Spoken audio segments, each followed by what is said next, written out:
Além do Corinthians, pela marca gigantesca, Thiago, tem que entrar para ser campeão, mas o Corinthians não precisa desse sacrifício. Porque nós temos uma das maiores torcidas do mundo, nós temos uma das torcidas mais consumistas do país. E o Corinthians hoje ele tem, pelo que a gente sabe, a terceira folha salarial do país. Então automaticamente nós teríamos que ter um dos três melhores clubes do país. E nós temos que voltar a ser um dos melhores clubes do país. Nós temos que voltar a ser protagonista. Se você pegar o Flamengo, por exemplo, é diferente, porque ele tinha uma receita de 187 milhões e um déficit de 800 milhões. Aí sim ele teve que enforcar, enxugar tudo, para que ele começasse a montar uma estrutura. E ele contratou grandes jogadores que hoje, inclusive, não está ganhando, perdeu grandes títulos aí por falta de uma gestão mais adequada. O Corinthians é diferente. Corinthians, eu como corintiano, como um torcedor também normal, eu não quero mais passar raiva, eu não quero ser mais motivo de chacota e além de tudo, o futebol é a porta de entrada em tudo. Então, para mim não tem demagogia, eu vou montar um time de futebol para ganhar tudo. Não tem essa de ser competitivo, claro, vai ser competitivo, mas eu vou montar um time para ganhar tudo, porque através desse grande time, nós vamos trazer grandes receitas. Só que o Corinthians hoje, o que você precisa é saber fazer as contratações, é saber vender, é saber pagar o salário merecido, é saber o que nós estamos falando, a partir dos atletas de base, que vai ter um salário normal, os atletas monitorados vai ter um outro salário normal, e esses atletas que é mais experiente, qualificado, que vai ter um salário maior.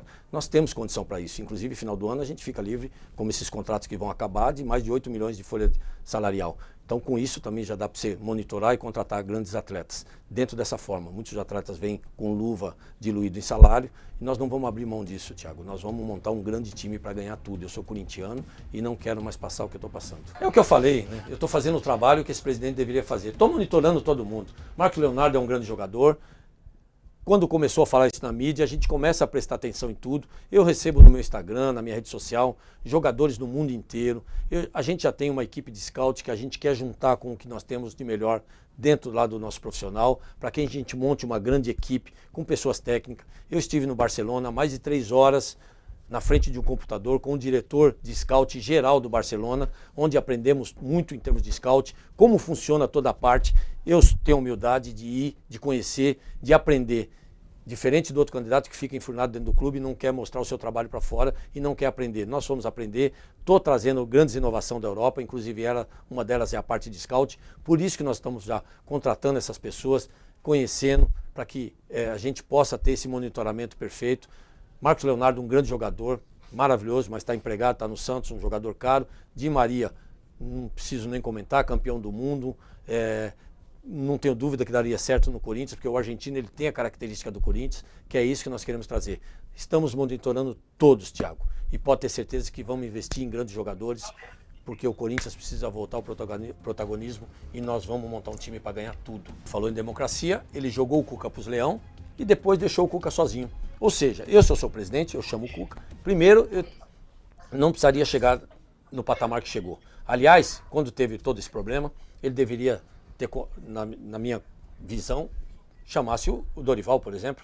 Se precisaria de um treinador experiente, conciliador, que conseguisse dominar o vestiário, chamasse um treinador experiente. Não precisava chegar ao ponto de ter chegado ao Cuca. Só que ao mesmo tempo, se ele contratou o Cuca, ele deveria perceber o tamanho, que eu acho que ele não conhece o tamanho do Corinthians, a proporção que leva o Corinthians, e de repente, quando ele contratou, teve aquele massacre em cima do Cuca, e ele não chamou a responsabilidade para ele, deixou o Cuca se demitir e passar o que está passando. E ele fala em democracia.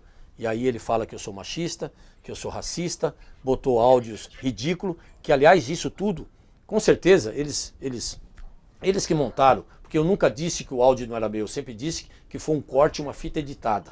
O que eles fizeram? Um cenário todo para montar uma perícia para dizer que a voz é minha. Mas vocês nunca ouviram falar que a voz não era minha. Ao contrário, eu sempre falei, a voz é minha, eles pegaram um corte e fizeram uma edição. É isso que a gente criticou. Então, você vê a que ponto está. Eu nunca vi isso em nenhum clube brasileiro, nem num clube no mundo eu vi esse tipo de coisa. Isso mostra o despreparo desse presidente e o desespero dessa gestão, porque vão perder a eleição no dia 25, vai dar o 12 na cabeça. Mas você teria contratado o Cuca? Eu não deixaria chegar a esse ponto, eu não precisaria do Cuca. Eu tenho uma outra filosofia de futebol, que é o que a gente prepara, é o que eu falei. Antes de qualquer coisa, antes disso, eu teria contratado o Dorival. Eu não precisaria chegar ao ponto de pensar em contratar o Cuca. Qual?